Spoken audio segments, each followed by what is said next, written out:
O Seleção está no ar, Fluminense classificado, é o primeiro para a decisão da Libertadores. Eu estou aqui com o Dodô, que fez parte da campanha que havia levado o Fluminense à sua primeira decisão em 2008. O Jader Rocha e o Paulo César Vasconcelos. Venha fazer o Seleção conosco usando a hashtag Seleção Sport TV para falar da alegria tricolor e da dor colorada. Vai demorar para cicatrizar o que aconteceu ontem no Beira-Rio. Beleza, Dodô? E aí, Zé? Na paz? Tudo tranquilo. A gente está tentando entender aqui, né? O futebol é um esporte que, por isso que é apaixonante. O Inter teve a possibilidade de estar comemorando no dia de hoje. A gente estaria falando muito em relação ao Inter.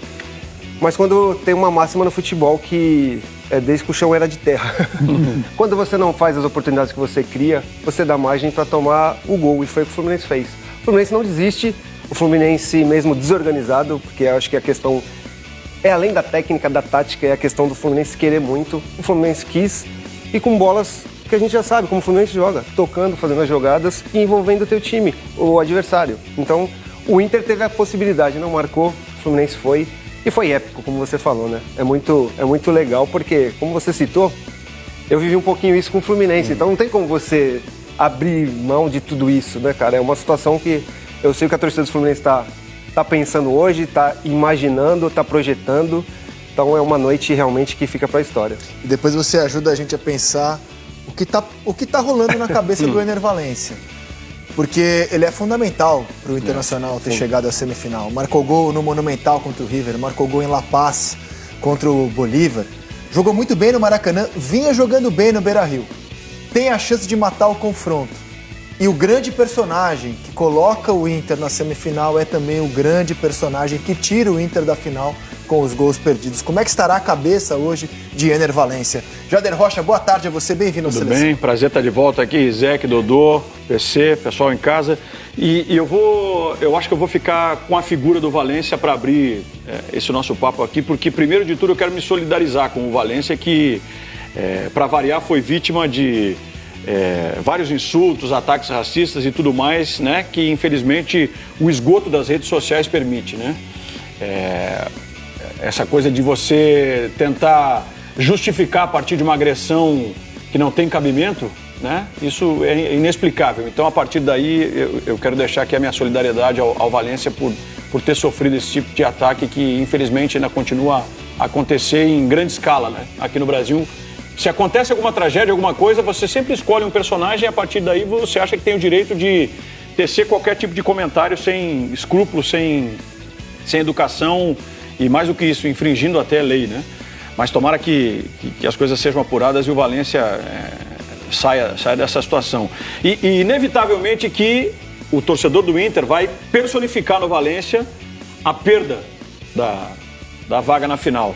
Mas tem todo um conjunto que eu acho que ajuda a explicar, naturalmente, que ele é o cara que foi contratado para fazer os gols e vai se centralizar nele. Mas se você perceber, se a gente for começar a analisar o jogo e botar o olho ali para a marca de 15, 20 minutos do segundo tempo, o Valencia é um dos jogadores do Inter que começa a sentir o desgaste físico. Tamanha era a maneira como o Inter se comportava, né? De pressão, de atenção, de cuidado, de não deixar o Fluminense jogar. E era um Inter confortável até aquele momento. Quando o Valencia despenca, quando o Alan Patrick some do jogo, quando o Arangues mostra que não tem condição física de seguir, era um sinal de que as coisas poderiam começar a mudar. E o Valencia perde as chances. Aí vem ladeira abaixo, né? Mas me chama a atenção o fato de que ali com 15, 20 do segundo tempo o Inter já estava esgotado. Ou pelo menos alguns dos jogadores importantes do Inter já fisicamente davam sinais de que estavam esgotados. E então o Fluminense começa também a crescer um pouco mais, a esboçar essa reação que termina nessa virada época. PC, salve na Seleção. Salve André, Dodô, Jader, quem nos acompanha. Primeiro, em relação ao Ener Valencia, você vê como é que é o preconceito, né? Fosse ele um jogador branco, certamente a cor da pele não seria motivo de crítica. Como ele é um homem do povo preto, evidentemente a cor da pele vira, por parte de racistas, motivo de ofensa, e cabe não só ao Valencia, mas especialmente ao Internacional, que é um clube de origem essencialmente popular, um clube que jamais praticou o hediondo crime de racismo, mesmo quando o racismo não era crime, cabe ao Internacional dar respaldo ao seu jogador. Ao mesmo tempo que você tem um Valencia que foi determinante em outras situações para que o Internacional chegasse onde chegou. Do outro lado, você teve um John Kennedy, também um jovem do povo preto, e que foi responsável por uma das declarações mais emocionantes numa coletiva de um técnico de futebol. Eu falo sobre o que disse o Fernando Diniz, provavelmente nós temos aí, mais adiante iremos exibir, sobre o que disse o Fernando Diniz em relação ao John Kennedy. Primeiro que lá atrás o Fernando Diniz disse que o projeto dele era recuperar o homem, que é uma coisa que o Dodô sabe muito bem. A maioria dos clubes no Brasil só se preocupa com o jogador, não se preocupa em formar homem. Não se preocupa em dar a esse homem condições dele viver na sociedade, dele chegar num aeroporto, saber fazer um check-in, dele chegar em algum lugar e resolver os problemas que se apresentam naquele lugar por ele mesmo. O jogador é tratado como uma criança, o sistema é todo infantilizado e quando aquilo acaba, ele não está preparado para a vida. John Kennedy é um jovem de 21 anos, que faz parte de uma camada da população absolutamente desassistida e que o futebol vira a salvação não só dele, mas de uma série de pessoas que vêm atrás porque representa a compra da casa própria, uma vida mais digna, num país que há pessoas como John Kennedy, a família do John Kennedy, aos seus ancestrais, o Brasil não quer dar dignidade. Então teve um negócio no jogo de ontem revelador do tamanho da importância do trabalho do Fernando Diniz. Concordamos todos aqui que o Fluminense é um time corajoso, que é resultado das ideias do seu técnico. Que é um técnico corajoso, que é um técnico que tem as suas próprias ideias e as coloca em prática com a parceria dos jogadores. Porque ele podia ser tudo isso. E se por acaso os jogadores não acreditassem no que ele propõe, ontem, por exemplo, o Fluminense estaria nos últimos 10 minutos do jogo dando bico pro alto, tentando jogar na base do chutão. E os 2 gols do Fluminense saem de jogadas trabalhadas. Toca aqui, faz ali, não tem negócio de chutão. Agora, ressaltar o que ele está fazendo sobre esse jogador, Cano, impecável. Mas sobre esse jogador, com o nome de presidente assassinado nos Estados Unidos, é sensacional. Porque é um técnico... Desculpa, o presidente é que tem nome do jogador do Fluminense. Né? só esse reparo que eu faço na sua fala. Mas, enfim, ressaltar esse papel é fundamental.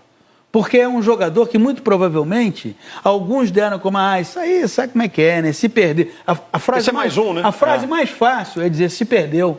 Aí, o que você está fazendo para ajudar ele? Nada, estou só dizendo que ele se perdeu. Assim, e que talento, né? Assim, mas, André, é o que o Fernando Diniz fala na coletiva. Quantos talentos desses se perdem porque ninguém se preocupa em ajudar? Ele era um talento que estava adormecido, com todo o respeito à Ferroviária. Mas estava adormecido na Ferroviária. E caindo para a segunda divisão de São Paulo. Né? Sim. Mas olha, vamos... Primeiro, isso aqui é maravilhoso, né?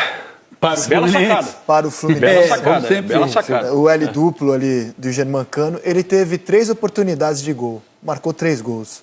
O Valência teve umas 4, perdeu as 4. Essa é uma das diferenças também desse duelo. Mas rodando aqui os melhores momentos, vamos contar a história do jogo de ontem especificamente, né? O jogo começou com um clima extraordinário para o Internacional. O torcedor do Inter está muito orgulhoso, vi essas manifestações das redes sociais. Maior mobilização da torcida colorada em todos os tempos nesse sentido. Eu vi muito torcedor dizendo isso, olha, devemos estar orgulhosos por aquilo que fizemos, eles, torcedores do Inter. Então, assim, o Inter foi recebido por muito carinho, né? O Inter foi abraçado pela sua torcida ontem.